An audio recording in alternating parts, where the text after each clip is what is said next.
6వ నెల మొదటి శుక్రవారం. అయితే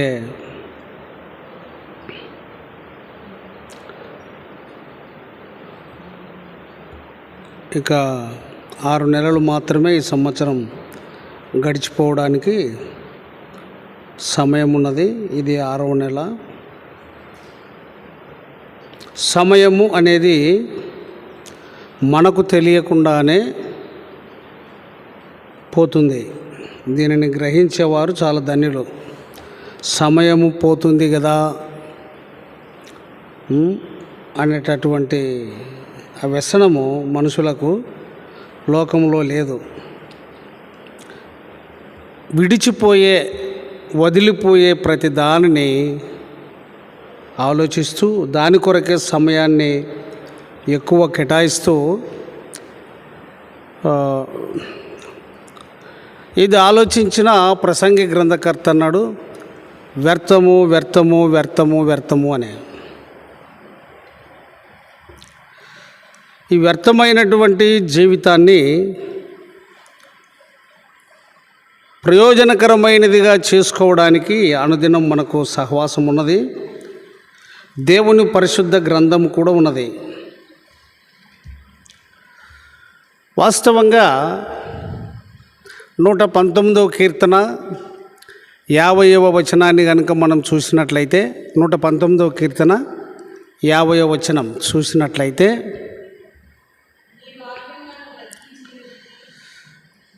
మనము ఆహారం తింటాం, అంటే భోజనం తింటాం. అది శరీరానికి మాత్రమే, ఆత్మకు కాదు. ఆత్మకు దేవుని వాక్యం.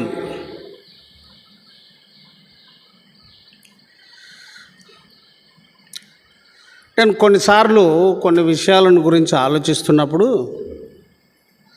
అవి అట్టనే ఎక్కువైపోతాయి.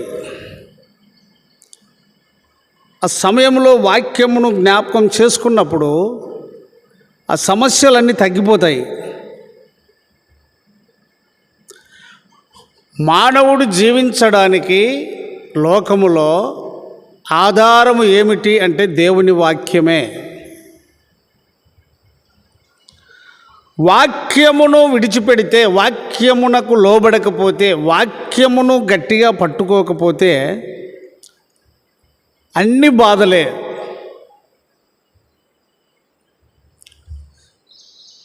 కనుక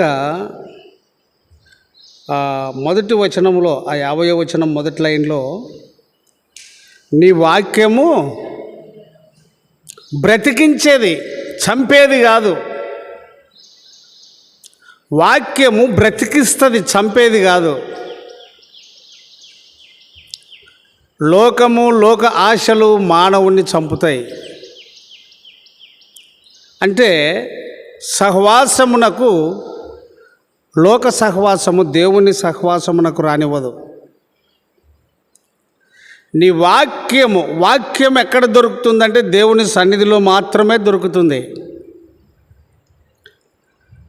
నా బాధలో లేక బాధలలో ఇదే నాకు నెమ్మది కలిగించున్నది.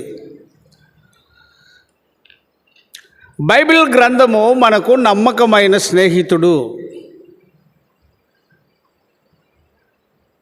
తల్లి కంటే కూడా శ్రేష్టమైనది దేవుని వాక్యం.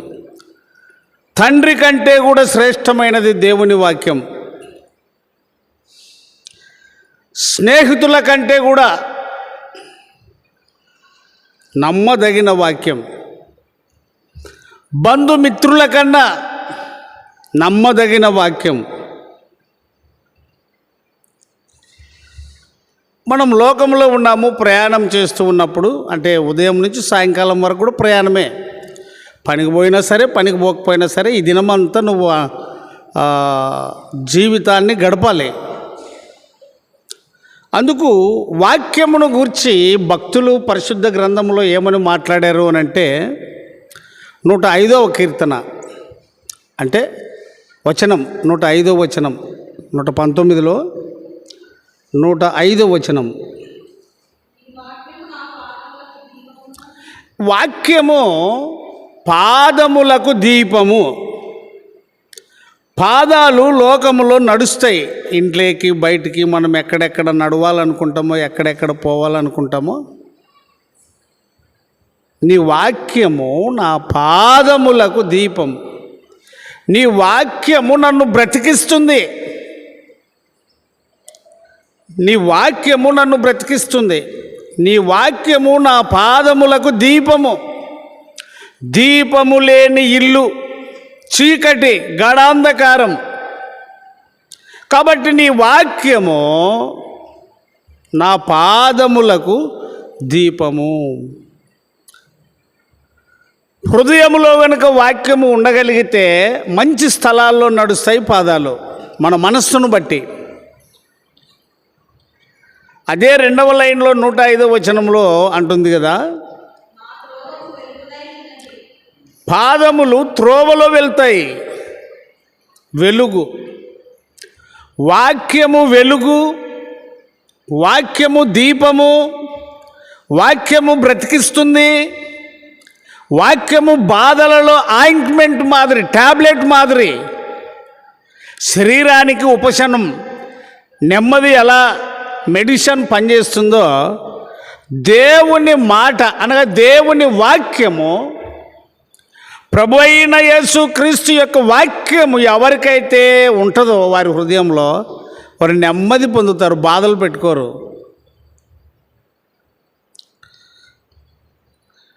లోకంలో ప్రతి మనిషే, ధనవంతుడు కాబోలు, కూలిపోయేవాడు కావచ్చు, ఎవరైనా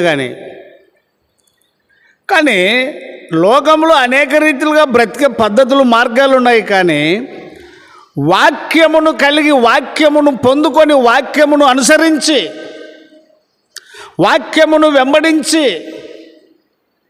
వాక్యమును ప్రేమించి, వాక్యమును హత్తుకొని, వాక్యమును పట్టుకొని, వాక్యమును హృదయములో ఉంచుకొని జీవించుట ద్వారా నీకు నెమ్మది,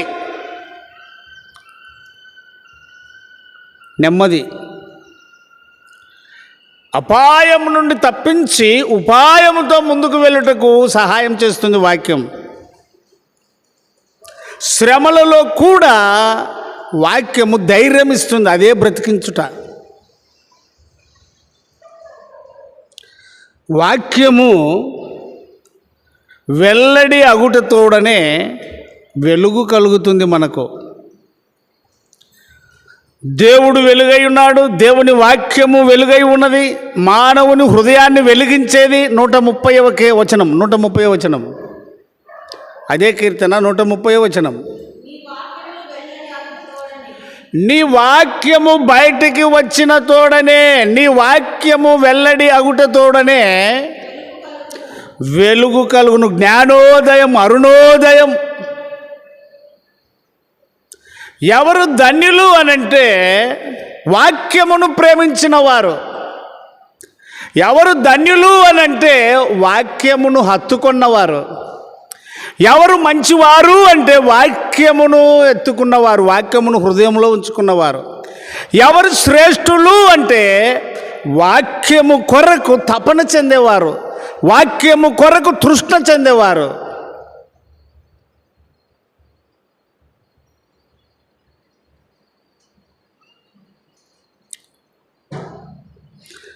పాలు, తల్లి పాలు కొంతవరకే నువ్వు తాగేది. పశువులు, మేకలు, గొర్రెలు ఇవన్నీ కూడా, బర్రెలు పాలిస్తాయి. ఆరోగ్యం తక్కువైనప్పుడు, శక్తిని కోల్పోయినప్పుడు, వీక్నెస్గా ఉన్నప్పుడు రోజు ఒక గ్లాస్ పాలు తాగండి అని డాక్టర్ చెప్తాడు. అయితే ప్రభు ఏం చెప్తాడు, భక్తులు ఏం చెప్తారు పరిశుద్ధ గ్రంథంలో అంటే, రక్షణలో ఎదుగు నిమిత్తము వాక్యం అనే పాలను ఆపేక్షించాలి. రక్షణ విషయములో ఎదుగు నిమిత్తము వాక్యం అనే పాలు ఆపేక్షించాలి. ఎక్కడ? 1 పేతురు 2వ అధ్యాయం 3వ వచనం చూడి.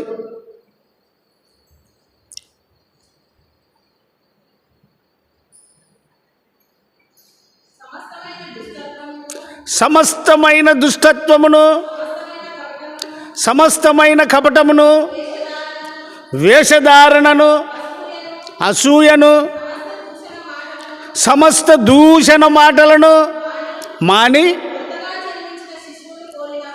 అంటే ఒక తల్లి గర్భములో నుండి ఒక క్రొత్త బిడ్డ జన్మించిన రీతిగా, పుట్టిన రీతిగా, క్రొత్తగా జన్మించిన శిశువులను పోలిన వారై, కలంకము లేనిది వాక్యం, కల్మషము లేనిది వాక్యము. దేవుడు కలంకమునకు చెందినవాడు కాదు, ఆయన మాట కూడా అంతే. ప్రభువు శ్రేష్టమైన వాడు, ప్రభు వాక్యము శ్రేష్టమైనది.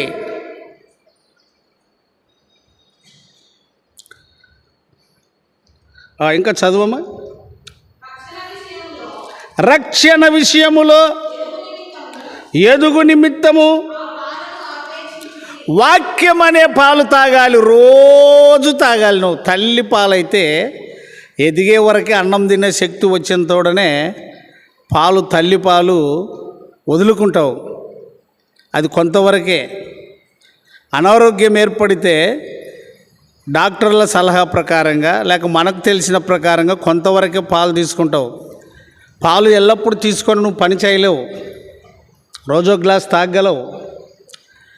కానీ వాక్యము నిర్మలమైనది, వాక్యము పాల వంటిది, తల్లి పాల కంటే శ్రేష్టమైనది. మనం ఒకసారి ఒక మాట జ్ఞాపకం వస్తుంది, చూపిస్తాను. ఎప్పుడెప్పుడు నిలుస్తుంది ఆ వాక్యము అని అంటే, అక్కడనే చూడమ్మా. పేతురు మొదటి పత్రిక 24వ వచనం.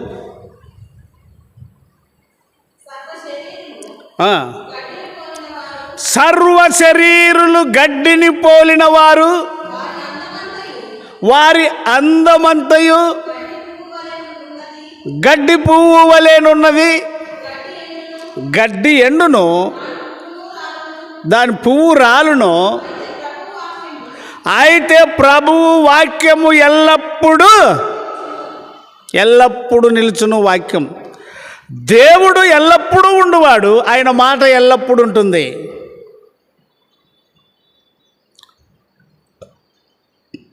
దేవుని వాక్యము క్షయము కానిది. దేవుడు అక్షయుడు, దేవుని మాట కూడా అక్షయమైనది, మనిషిని బ్రతికించున్నది. నువ్వు చెడు మాటలు మానాలి అంటే వాక్యమును అంగీకరించాలి. చెడు గుణముని వదులుకోవాలి అని అంటే వాక్యమును గౌరవించాలి, వాక్యమును ప్రేమించాలి. సర్వ శరీరులు గడ్డిని పోలిన వారు, మరలా చదువమ్మ వచనం 24. సర్వ శరీరులు గడ్డిని పోలిన వారు, వారి అందమంతయు గడ్డి పువ్వు వలె ఉన్నది. గడ్డి ఎండిపోవును, దాని పువ్వు రాలిపోవును. అయితే ప్రభు వాక్యము ఎల్లప్పుడూ నిలుచును. ఆ 130వ వచనంలో అది మనం పూర్తి చేసుకోలేదు. నీ వాక్యము వెల్లడి అగుట తోడనే వెలుగు కలుగును అని మొదటి లైన్ చదువుకున్న 119, 130. నీ వాక్యము వెల్లడి అగుట తోడనే వెలుగు కలుగును అంటే చీకటి పారిపోవును. అబద్ధము చీకట గుర్తు, అవిశ్వాసము, అపనమ్మకము, ఇవన్నీ కూడా దయ్యాల ఆలోచనలు. ఇంకేమంటాడు? నీ వాక్యము తెలివి లేని వారికి తెలివి కలిగించును. వాక్యము మాట్లాడితే వెలుగు కలుగుతుంది, అవి తెలివి లేని వారికి తెలివి కలిగిస్తుంది. కనుక ఈ మందిరం ఇంత ఖాళీగా ఉంది అని అంటే ఎవరి పిల్లలు ఎక్కువగా ఉన్నారు అంటే సాతాను పిల్లలు ఎక్కువ ఉన్నారు. అమ్మాయి, ఇప్పుడు సాతాను యొక్క ఆలోచనలన్నీ కూడా చెదరగొట్టాయి, మనసులను, ఐక్యతను చెదరగొట్టాయి, పట్టుదలను పాడు చేసేది. సమాధానం ఎవరికి ఉండదు. నువ్వు ఎంతటి వాడవైనా వాక్యమును ప్రేమించాలి, అప్పుడే సమాధానం. ఇంట్లో సమాధానంలే, బయట నిలబడితే సమాధానంలే, రోడ్డు మీదకి పోతే సమాధానంలే, ప్రయాణం చేస్తే సమాధానంలే, అన్నం భోంచేస్తే సమాధానంలే, వస్త్రాలు వేసుకున్న సమాధానంలే, మంచి పంట రాబడి ఇంటికి వస్తే సమాధానంలే, అప్పులు తెగిపోయినా సమాధానంలే, ఆరోగ్యంగా ఉండినా సమాధానంలే, బంధువులు అనేకులు ఉండినప్పటికీ సమాధానం లేదు, అందమైన బిడ్డలు ఉన్నప్పటికీ సమాధానం లేదు, అందమైన కుమారులు ఉన్నప్పటికీ సమాధానం లేదు మానవుని హృదయంలో, మంచి ఉద్యోగం చేస్తున్న సమాధానం లేదు, మంచి ఇల్లు కట్టుకున్న సమాధానం లేదు, మంచి పొలాలు సంపాదించుకున్న సమాధానం లేదు. కారణం ఏమిటి అంటే వాక్యము నీ హృదయంలో లేదు. నువ్వు మందిరానికి రావచ్చు, వాక్యము పట్టుకోవచ్చు, బైబిల్ మోయచ్చు, వాస్తవమైన సంతోషం ఉన్నదా? యేసుక్రీస్తు వాక్యము నీ హృదయములో, యేసుక్రీస్తు వాక్యము వెలుగు, పాదములకు దీపము, త్రోవకు వెలుగు. వాక్యము బ్రతికించేది, వాక్యము బాధలలో నెమ్మదినిచ్చేది. ఇంత శ్రేష్టమైన అవకాశమును విడిచి దేవుని మాటలు దొరకని స్థలములో నీవు ఉంటున్నావు. దేవుని మాటలు ఎవరి దగ్గర అయితే లేవో వారిని వెంబడిస్తున్నావు. ఎవరైతే నీ సంతోషాన్ని పోగొడుతున్నారో వారి మాటలు విని నువ్వు మాటకు మాట అంటే మండుతున్న మంటకు పుల్లలేసినట్టుగా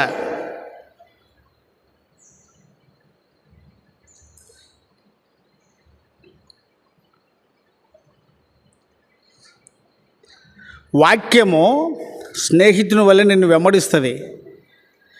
ఎక్కడ నువ్వు ఎటువంటి స్థలంలో ఉండినా ఆ వాక్యం నీతో మాట్లాడుతుంది. వాక్యమునకు నువ్వు లోబడాలి. దేవుని సన్నిధిలో క్షమాపణ అడిగితే, దేవుని సన్నిధిలో సమాధాన పడితే ఆ పరిశుద్ధాత్మ దేవుడు దేవదూతలు ఎంత సంతోషిస్తారో. నువ్వు బయట సమాధాన పడతావు, నీకు ఆడ బయట దేవుని వాక్యం ఎక్కడుంది? నీకు వాక్యము కంచె వంటిది, వాక్యము ప్రాకారము వంటిది. నీ పాదాలకు సమాధానకరమైనటువంటి సువార్త అనే సిద్ధ మనస్సు అను జోడు. ఎఫెసీ 6:17 చూడండి. రక్షణయను చిరస్త్రాణమును దేవుని వాక్యమున, వాక్యమనున ఎట్లుందమ్మా అది? నాకు కన్ఫ్యూజ్ అవుతుంది. ఎట్లా స్పష్టంగా చదువు.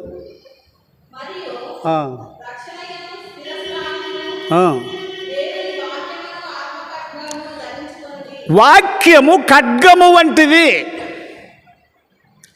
వాక్యము ఖడ్గము వంటిది. ఇప్పుడు దారిలో పోవాలి, చాలా రోజులైంది ఆ త్రోవలో వెళ్ళక, అవతల చెట్లు యువతల చెట్లు ఒకటికోటి ఖర్చుకొని పెనవేసుకున్నవి, లోపలికి పోవడానికి ఇరుకుగా ఉన్నది. ఇప్పుడు చిక్కంతా తొలగించాలంటే ఏం కావాలి? ఏదో ఒక రకమైన ఖడ్గం కావాలి. అది కొడవలి కావచ్చు, గొడ్డలి కావచ్చు, ఏదో ఒక విధమైన పాత్ర అక్కడ మనం ఉపయోగించాలి. వాక్యము ఆత్మ ఖడ్గము, నీ హృదయమును రక్షించేది, శత్రువును జయించేది వాక్యము. వాక్యమును మళ్ళీ చదువమ్మా.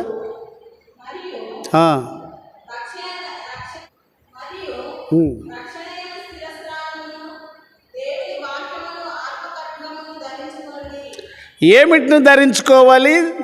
దేవుని వాక్యమును. దేవుని వాక్యమును ఆత్మ ఖడ్గము. క్రైస్తవ జీవితములో పోరాటం ఇది, యుద్ధం ఇది. ఈ శరీర భోగేచ్ఛలను నువ్వు జయించాలి అంటే ఓన్లీ వన్. ఏమిటా సెక్షన్ అంటే, వాక్యమును నీ హృదయంలో ఉంచుకొనుట. నీకెంత శత్రువులను రాని ఆ వాక్యములో కనుక నువ్వు జీవిస్తే, వాక్యముతో కలిసి ఉంటే నీకు గొప్ప మేలు. గట్టిగా చెప్పు, వాళ్ళు కూడా తీసుకుంటారు. వచనము అదే అని చెప్పు.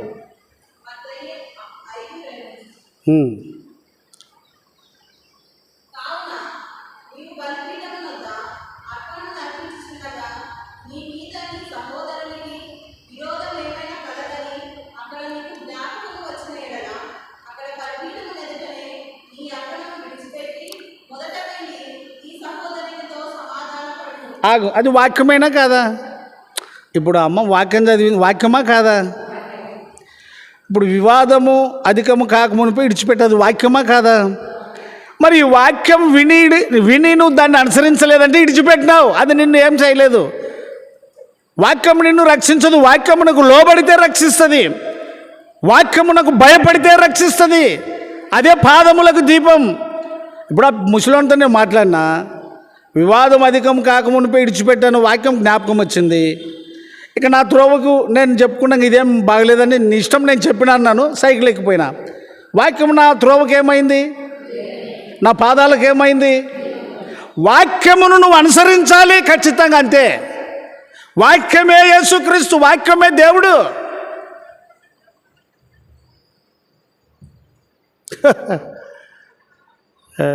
చాలామంది తల్లిదండ్రులు లేని పిల్లలు తీరు ఉంటారు.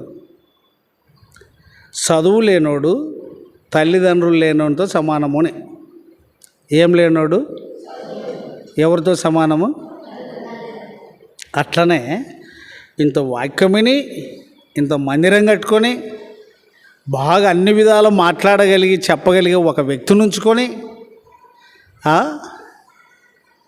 వాక్యమునకు లోబడక నీకు ఆనుకొని ఉన్న వాళ్ళు, నీ రక్త సంబంధికులు, నీ అన్నదమ్ములు, ప్రార్థనకు రాని వాళ్ళు బోలెడంతమంది ఉన్నారు. వాళ్ళ మాటలు నీకు అవసరమా? వాళ్ళు వెనకపోతే నీకు సమస్యలే కదా. చెప్పు బుద్ధి.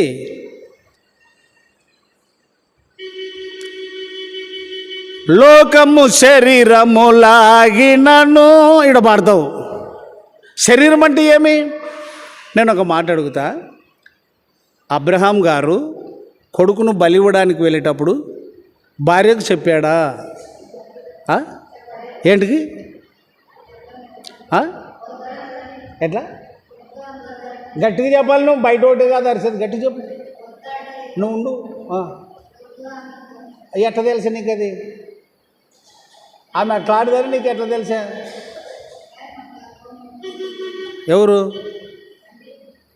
ఎవరు గట్టిగా మాట్లాడాలి, నాకు ఫ్యాన్లను బంద్ చేపిస్తా. ఇప్పుడు అబ్రాము భార్య అయిన శారాకు ఎందుకు చెప్పలేదు అన్నారు, బాగుంది. ఎందుకు చెప్పలేదు?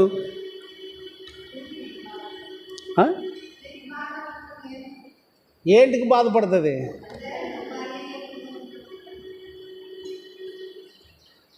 శారమ్మ రంకులది. ఎట్లా రంకులది? నిబ్బరం లేదు, ఓపిక లేదు. అసలు సంగతి ఎట్లంటే, పిల్లలు మీకు అవుతారు, ఆయన నుంచి నేను ఆశీర్వదిస్తానని దేవుడు చెప్పాడు, కానీ అంతవరకు ఓపిక పట్టలే. ఆమెకు ఒక దాది ఉంది, పని మనిషి ఆగరు. ఈమె భ్రమపడి అప్పుడు ఎత్తుకుందునా, అప్పుడు ముద్దులాడుదునా అని ఈమెను భార్యగా ఇచ్చినాడు ఆమె అబ్రాహాంకి. ఆమె గర్భవతి అయిన తర్వాత ఆమెను పొందనీలా. ఈమె తెలుసుకున్నాడు శారమ్మ బుద్ధి, దీని బుద్ధి ఇట్లాంటిది అని. అందుకరికి ఇక మీదటి నుంచి ఏ పని చేసినా చెప్పకూడదు అని గుర్తు చేసుకున్నాడు. అందుకొరకే దేవుని వాక్యం ఏమంటుందంటే, నీ కౌగిటిలో పండుకున్న నీ భార్య యొక్క ఎదుట నీ నోరు కాసుకుంటాడు వాక్యంలో. ఎందుకు చెప్పలేదు అని అంటే, లొల్లి గల్లి అది గుర్తుపట్టి చెప్పలేదు. ఏదైనా న్యాయంగా భార్యకు చెప్పాలి. ఇంట్లో ఏం జరుగుతుందో ఏం తెలియదు కాబట్టి భార్యకు చెప్పాలి. చెప్తే సాగనివ్వదు, పని ఎవరిది? అది దేవునిది. కాబట్టి దేవుని వాక్యము నీ హృదయములో ఉండాలి.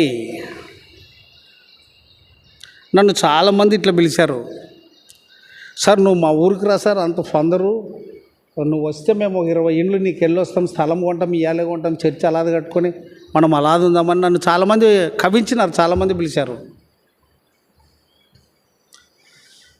బతికేకే కదా, నువ్వు ఫందక, నువ్వు సహించక ఇంకోటి కట్టుకొని యా స్వామిని కొలాలి, నన్ను యా స్వామి వాక్యం చెప్పాలా?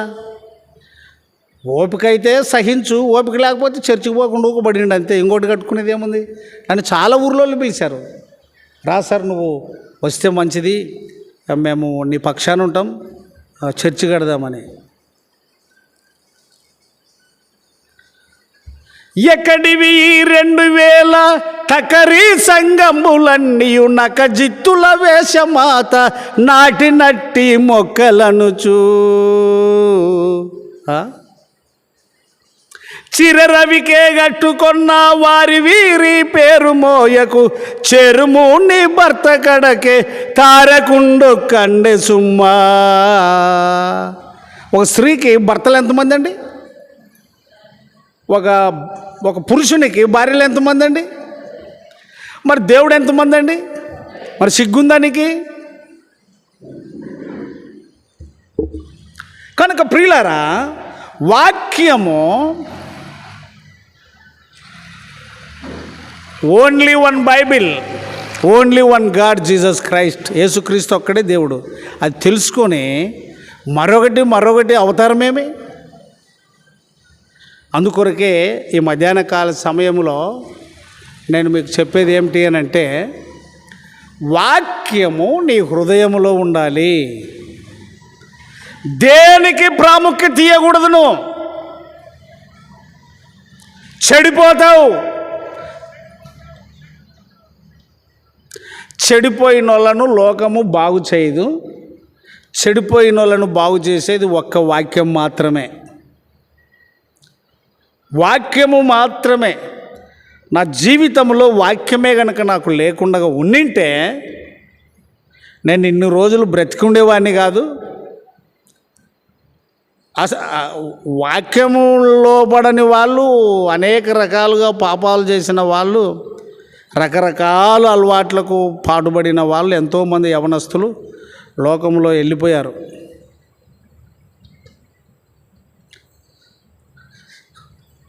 వాక్యము బ్రతికిస్తుంది, వాక్యము నెమ్మదినిస్తుంది, వాక్యము దీపమై ఉంటుంది నీకు. ఇది ఆరిపోయేది కాదు. వాక్యము నీ త్రోవలో, నీ పాదాలకు వెలుగై ఉంటుంది. వాక్యము నీకు జ్ఞానము కలగజేస్తుంది. తెలివి లేని వారు తెలివి పొందుతారు. అన్నిటికంటే ముఖ్యంగా నేను చెప్తున్నా, వాక్యమును ప్రేమించండి, వాక్యమును హత్తుకొనండి. ఒకసారి ఒక స్త్రీ, ఒక అమ్మ ప్రభువారి లోకంలో ఉన్నప్పుడు మరి అమ్మను పొగిడింది. ఓయమ్మో, నిన్ను ఎడతల్లిగా నిన్నో ఏం కథనో. కొంతమంది అనుకుంటారు తిన్నిక్కలేని ఇళ్ళల్లో చక్కటి అమ్మాయిలు చక్కటి అబ్బాయిలు పుడతారు. అట్లా పోతూ పోతూ దేవునికి ఏమి బుద్ధి పుట్టిండే, మీ కడుపులో వేసాడా, మా కడుపులో వేసింటే ఎంత బాగుంటుండే అనరు. అట్లా ఏమంటారు? మీకు అన్నికే రాదు అనండి, చూద్దాం. ఎక్కడ పోతారు మీరు? అట్లా ప్రభువుని పొగిడింది ఆమె. నిన్ను కనిన గర్భము, నువ్వు కుడిచిన స్థనములు ఎంత ధన్యములైనవి, ఆమె ఎంత అదృష్టవంతురాలు, నువ్వు ఇట్లా మాట్లాడుతున్నావు, నీ మాటలకు ఎవరు ఎదురు చెప్పరు, ఎంత జ్ఞానం ఉంది నీకు అని అంటే ప్రభు అన్నాడు, అవును కానీ అంటూ లూకా 11:27, లూకా 11:27.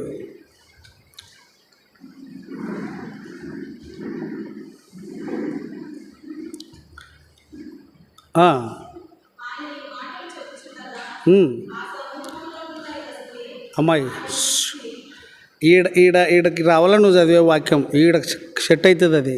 అందుకే గట్టి చదువు అనేది. ఆడుకోవటే కాదు, ఈడ ఇందులో సీడ్ అయిపోతుంది అది. గట్టి చదువు.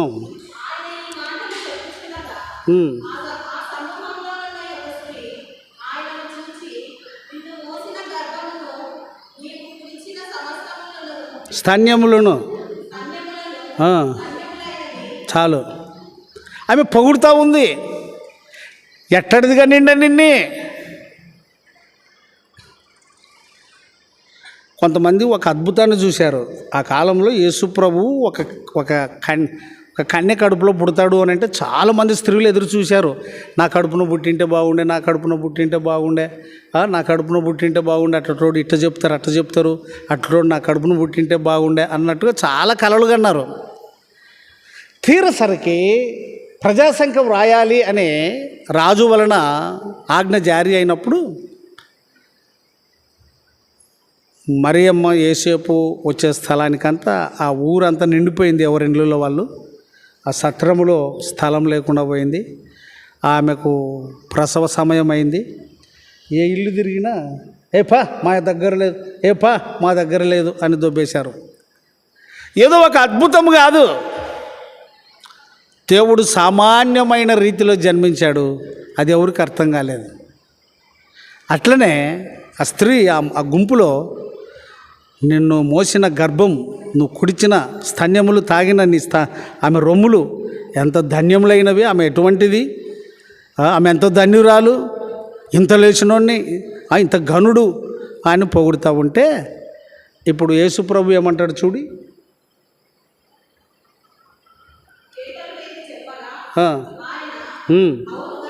అవును కానీ దేవుని వాక్యము విని మరీ ధన్యులు, ప్రభు స్తోత్రం కలుగును గాక. ఆమెన్.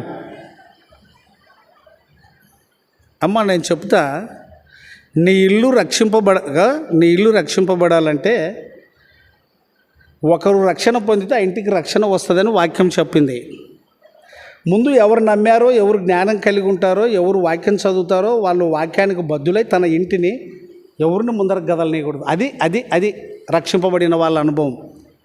వారిని తాలుకోలేక తాటాక చప్పుళ్ళకే ఉరుకులాడితే, నేను చెప్తాను, దేవుని శబ్దము గొప్పదా, తాటాకు చప్పుడి గొప్పదా? గట్టిగా మాట్లాడు.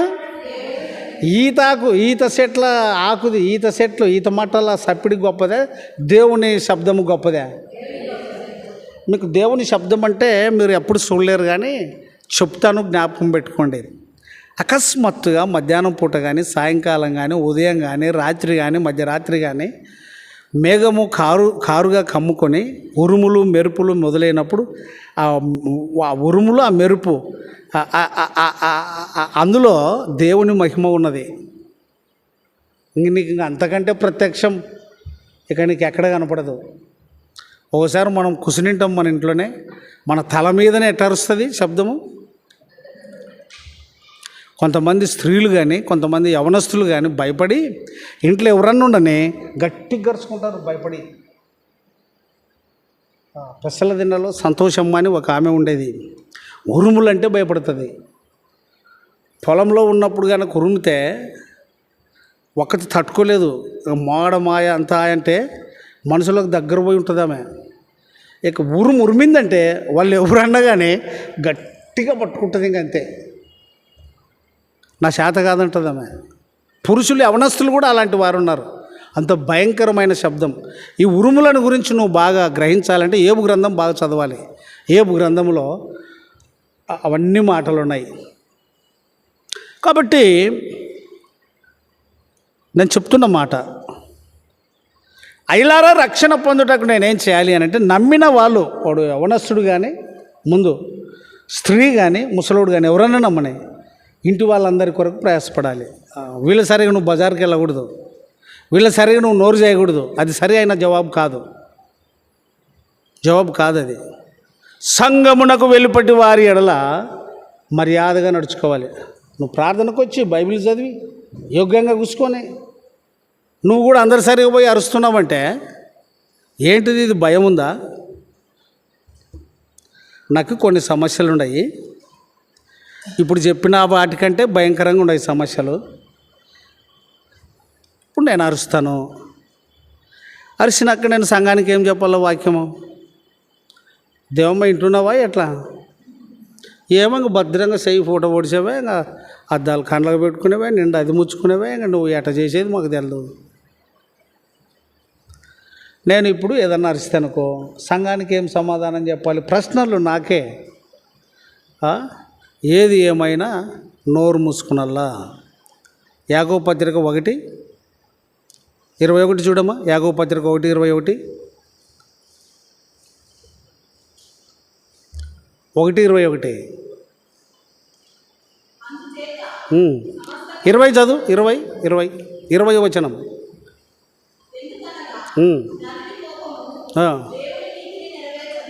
నరుని కోపము దేవుని నీతిని నెరవేర్చదు. కాబట్టి నీకు కోపం ఉండని కానీ అదుపులో ఉండాలి. నేను ఒక మాట చెప్తాను. అమ్మోళ్ళు ఇంట్లో వంట పని చేస్తారు. ఇప్పుడంటే గ్యాస్ వచ్చింది, పొయ్యి కంటే కూడా డేంజర్ అది. ఏది? నేను ఇప్పుడు గ్యాస్ కాడ నిలబడతాను కాబట్టి తెలుస్తుంది. ఆనపాటికి బట్టన్ లాగేసి ఉంటుంది, అంత అపాయకరమైంది. వంట దగ్గర మిమ్మల్ని అడుగుతా, ఆ అగ్ని గ్యాస్ కావచ్చు, పొయ్యి కావచ్చు, అదుపులో పెట్టుకుంటారా, అదుపు తప్పిస్తారా? అదుపు అంటే అర్థమేమి?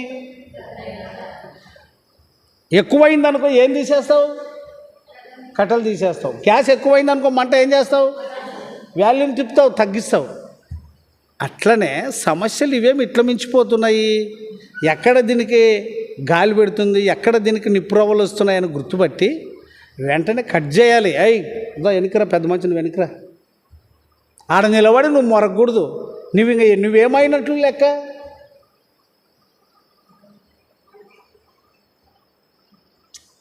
వాక్యం బ్రతికిస్తుందంటే ఆడ బ్రతికించింది నిన్ను?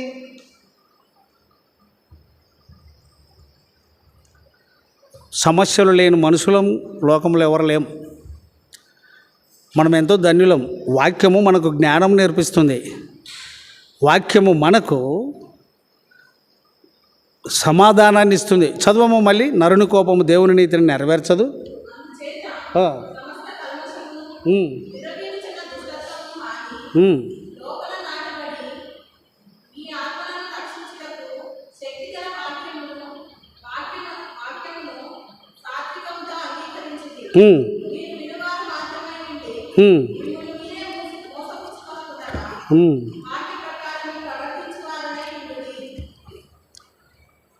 అక్కడ ఒక మాట ఉందమ్మా, 19లోనే ఉంది. 19లోనే ఉంది, 2వ లైన్లో చదువు. 19 మొదటి నుంచి చదువు. యాకోబు 1:19.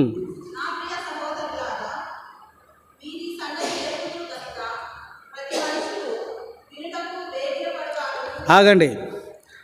వినుటకు వేగిరపడల్లా. అది ఎటువంటిదో ఏమో, నువ్వు విను. అది ఎటువంటి మాట అయినా కానీ విను. బైబిలే చెప్తుంది. అది చెడ్డ మాటనా కాని మాటనా ఏదన్నా కానీ విను. కిందికి రా. అది విన్న తర్వాత రెచ్చిపోవచ్చు, బీపీ రేజ్ కావచ్చు, ఇంకా నిలుకు లేకుండా ఏదైనా తీసుకోవచ్చు, హాని చేసుకోవచ్చు, ఎట్లనే ఉండొచ్చు. అందుకే వినుటకు వేగిరపడువాడును, మాటలాడుటకు కోపించుటకు నిదానించువాడు. ఈ వాక్యమునకు లోబడాలి. నువ్వు వాక్యం బ్రతికించినట్టు ఎట్లా? ఇప్పుడు మనం దయ్యాల పిల్లలా దేవుని పిల్లలా? దేవుని పిల్లలైతే వాళ్ళు చేయాల్సినది ఏమి? 9 వచనం, మత్తయి సువార్త 5:9.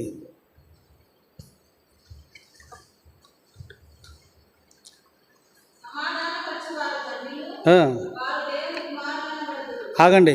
ప్రార్థనకు వచ్చేది మనమే, ప్రార్థన ఎత్తేసుకునేది మనమే, తినేది నీవే, కక్కేది కూడా తినేది కూడా మరి నీవే కక్కింది. ఎవరిని సమాధాన పరుస్తున్నావు నువ్వు? ఎవరండి నువ్వు సమాధానపరిచేది?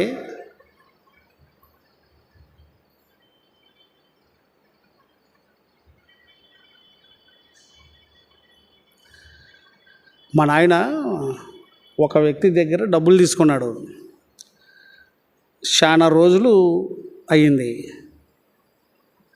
ఆ మనిషి ఇబ్బంది వచ్చినప్పుడంతా సార్ అని ఇస్తే ఇట్లా చేశా అని ఇంట్లో అనుకుంటాడంట. ఇంట్లో కూర్చున్నప్పుడు కూడా అనేటోడు ఆయన అడిగితే ఇచ్చా వెంబడే నేను ఇస్తామంటే పరిస్థితులు బాగలేవని రోజు అనుకుంటున్నాడు. ఒకరోజు నేను కనపడ్డా డబ్బులు ఇచ్చిన మనిషికి.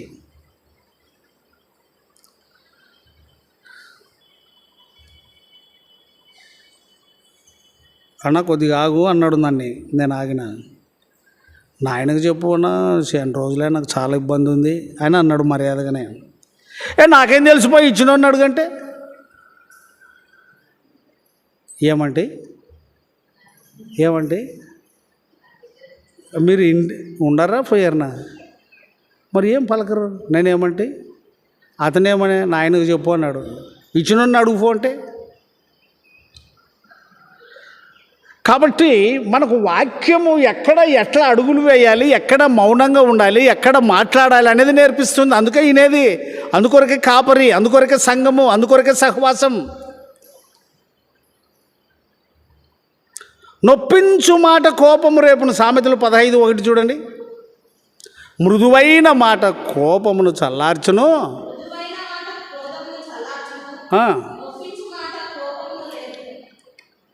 నొప్పించు మాట కోపము రేపును. ఇప్పుడు ఇటుకొస్తే ఒకవేళ పొరపాటున మాట్లాడినా వినుటకు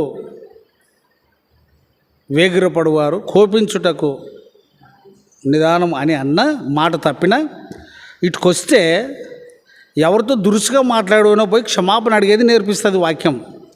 నువ్వు వీటికి రాకపోతే నేర్పియదు వాక్యం. నువ్వు నేర్చుకోవు, నువ్వు చెడిపోతావు. పాటేమో పాడతాం, చెడు మార్గమున పోతిమి దాని పోయేది నువ్వే, పాడేది కూడా నువ్వే. ఇంతకంటే సిగ్గు తప్పినోడు మరొకడు ఉన్నాడా? ఏముందన్నమాట చదువు 15 మొదటి నుంచి.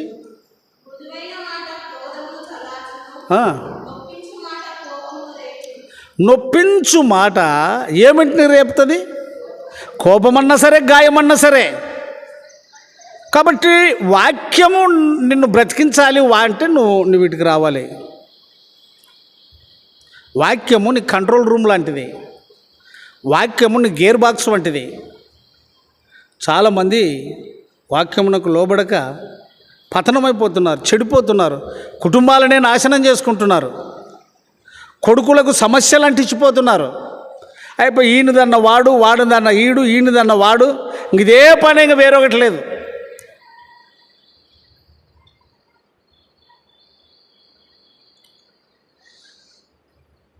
అందుకే వాక్యం ఏం చెప్పిందంటే, సూర్యుడు అస్తమించు లోపల. నాకు చాలామంది శత్రువులు ఉన్నారు. ఇప్పుడు మనం ఉన్నాము. సీమను గుర్తుపడతారా పట్టరా మీరు? సీమలు గుర్తుపడతారా పట్టరా? ఇది గండజీమ, ఇది నల్లజీమ, ఇది ఎర్రజీమ. గుర్తుపడతారా పట్టరా? మీరు పలుముతారా, కలవడిస్తారా? అట్లనే మనుషుల లక్షణాలు కూడా నువ్వు గుర్తుపడతావు. ఈమె ఎటువంటిది, ఇతడు ఎటువంటి వాడు అని. జగడమాడొద్దు, నోరు తెరిచి పబ్లిక్ని విట్టడదానం అనొద్దు. గుర్తుపెట్టుకొని మసలుకో. ఇంకంతే నా జీవితంలో, అంతే నేను నడుచుకునేది.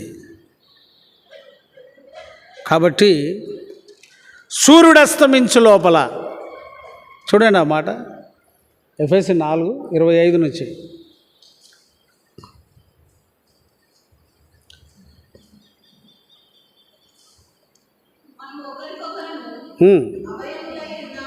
ఒకరికొకరము ఏమై ఉన్నాము? నేను నీకు పని పడవచ్చు, నువ్వు నాకి. లోకంలో ఇట్లా ఇది ఉన్నది. నువ్వెవడు పో నాకంటావు, పొద్దున్నే ఆ మనిషితో పని పడుతుంది.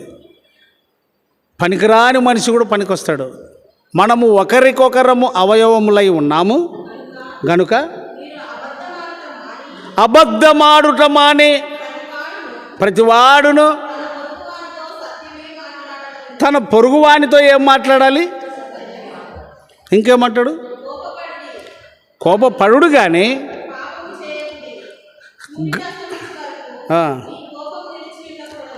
ఏదన్నా మోసుకొని ఉండడానికే నా చేత కాదు.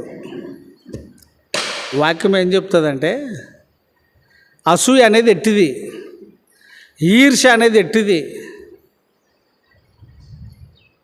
చుట్టాన్ని అట్లాడితే 2-3 రోజులు ఉంచుకుంటారు అంతే. అది మంచి చుట్టమైతే ఎన్ని రోజులమ్మా?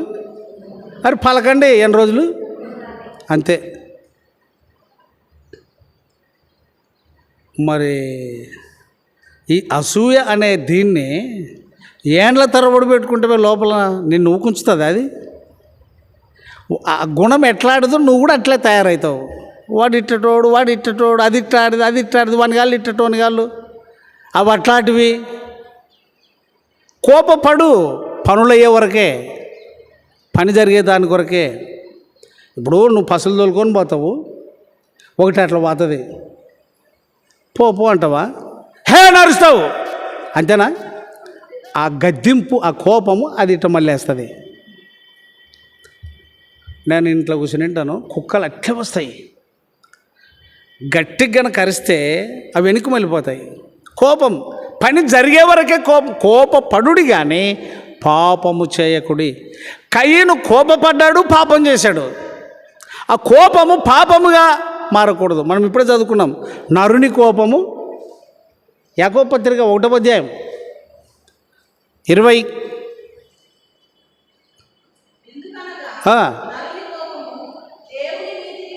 కాబట్టి మనం కోపం ఉంచుకోకూడదు.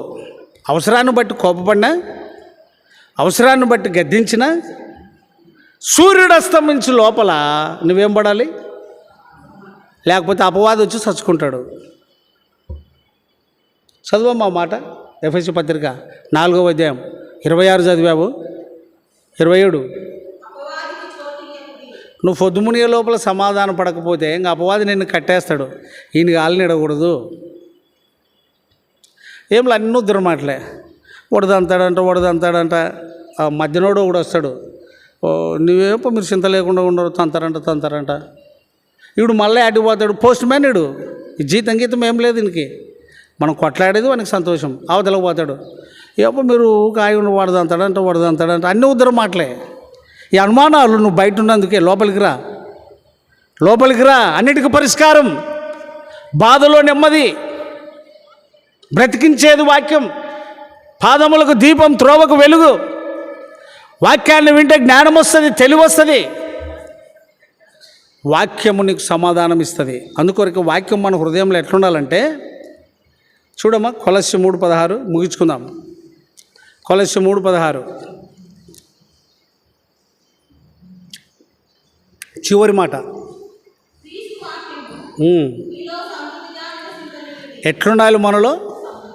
సమృద్ధి అంటే కొదవ లేకుండా. వంక పెద్దదా, సముద్రం పెద్దదా? అందరు చెప్పాలి. వంక పెద్దదా? వంక అంటే వాగు గడదు కదా రోడ్డు మీద. అది పెద్దదా, సముద్రం పెద్దదా? కాలువ పెద్దదా, సముద్రం పెద్దదా? వాక్యము సముద్రము కంటే గొప్పది. సమృద్ధిగా ఉండాలి నీలోన. అదరను బెదరను నా యేసు నాతో నుండగా. దేవుడు నీ చేతి లేదంటే దాంతోనే నేను నడిపిస్తాడు. మోసే కర్రతోనే ఇశ్రాయేలును బయటికి తెచ్చినాడు. యాకోబు కర్రతోనే వాళ్ళ మేనమామ దగ్గరికి పోయినాడు. ఇట్లా కర్రతోనే. దేవునికి అసాధ్యమైంది ఏది లేదు. కాబట్టి నేను చెప్పేది ఏమిటంటే, అమ్మ నువ్వు ప్రభువుని నమ్మింటే, వాక్యం నీకు అర్థమైంటే, నీ ఇంట్లో సమస్యలుంటే నీ ఇంటి వాళ్ళను బయటికి వెళ్ళనియద్దు. నీకు ఇచ్చిన రక్షణ అదే. వాళ్ళు ఆగుతారు ఖచ్చితంగా. నువ్వు ప్రార్థన చేయాలి, ప్రభువా నా ఇంటి వాళ్ళంతా నా మాటని తట్ట చేయి. వాళ్ళు సమస్యల కాటికి పోకూడదు. నువ్వు మాట ఇచ్చావు, ప్రభు అయిన యేసునందు విశ్వాసం ఉంచుము, అప్పుడు నీవు నీ ఇంటి వారు రక్షణ పొందుదురని అపోస్తుల కార్యం 16వ వచనంలో మీరు సెలవు ఇచ్చారు. మరి మా ఇల్లు రక్షణ పొందాలి. మాకు చూసే సమస్యలు ఉన్నాయి. పిల్లలు కానీ పెద్దలు కానీ ఎవరు వెళ్ళకూడదు. నేను ఏదైనా చెప్పినప్పుడు ఆడ మనిషిని తృణీకరించకూడదు. వాళ్ళు వినాలి, గౌరవించాలి. నువ్వు ఆ మనసు దయచేయి. వాళ్ళకి ప్రార్థన చేసే బాధ్యత నీకుంది. బజారుకు పరిగెత్తే బాధ్యత ప్రభు నీకు వేయలే. నువ్వు రక్షింపబడ్డావా, రక్షణ పొందావా?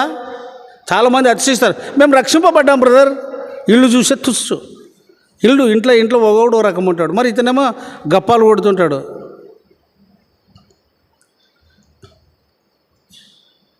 కొంతమందికి ఎండ్రకచ్చ బుద్ధి ఉంటుంది. మీరేమంటారు దాన్ని? ఎండ్రకచ్చ అంటే తెలుసా? ఎట్లా పోతుంది అది? 10 పిల్లల్ని ఎన్నుకునింది. ఆ పిల్లలు కొంచెం పెద్దగా ఇట్లా అట్లా నడుస్తుంటే, అట్లా కాదు నడిచేది, చక్కగా నడాలని చెప్తుందంటే తల్లి. యాడ ముందరకు పోనీయదంట ఆ పిల్లల్ని. ఇక రండి, అట్లా నడద్దండి, చక్కగా నడండి. పిల్లలన్నీ మాట్లాడి మన అమ్మ ఏం ముందరకే పోనీయదు, ఆ అమ్మ ఎట్లా నడుస్తుందో ముందర ఒకసారి ఆ అమ్మని నడమందాం. పక్కకి నిలబడి, అమ్మ నువ్వు నడిచి చూపి, మమ్మ అట్లా నడుస్తాం అని. సరే నన్ను నడుస్తానంటే ఇది కూడా అడ్డమే నడుస్తుందంట. యాది పిల్లలు ఎట్లా నడుస్తాయి? చాలామందికి ఎండ్రకచ్చ బుద్ధి ఉంటుంది. వినేది చేసేది ఏమేమో చూసే. మీకు ఎన్ని ఉండవండి సమస్యలు, గ్వాన పట్టంత లేవు మీకు సమస్యలు. అన్నీ ఉత్తవాటిని పట్టుకొని నలిగిపోతున్నారు. నాకు పెద్ద దుప్పటి నుంచి ఉన్నాయి. గ్వాన పట్టు పెద్దదా, దుప్పటి పెద్దదా? దుప్పటి నిన్నున్నాయి నాకు.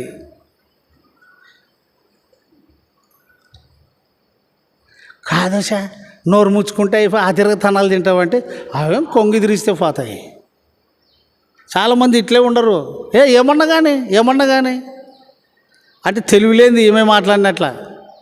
ఏమంట ఓ ముసలామె చెప్పింది, ఆ తిరగతనాలు తింటావు కదంటే అవేమే ఏమి తిరిగిస్తే పోతాయి.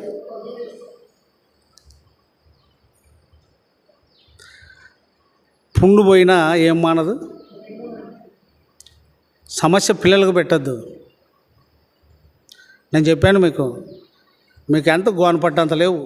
నాకు దుప్పటి నిండున్నాయి. దుప్పటి పెద్దదా, గోనపట్టు పెద్దదా? దాని నిండా ఉన్నాయి అసలు. కాబట్టి వాక్యము నీలో ఉంటే, వాక్యము నీతో ఉంటే, వాక్యము నీ హృదయంలో ఉంటే దేనికి భయపడవు. ప్రార్థన చేయండి విత్తబడిన వాక్యం కొరకు. రెండవదిగా శాల్యమిట్రా మన మధ్య రేపు 13, 14, 15 కూడికలు ఉన్నాయి. ప్రతి ఒక్కరు ఆ పత్రికను తీసుకొని మీరు ప్రార్థన చేయండి. మీరు ప్రార్థన చేసేటప్పుడు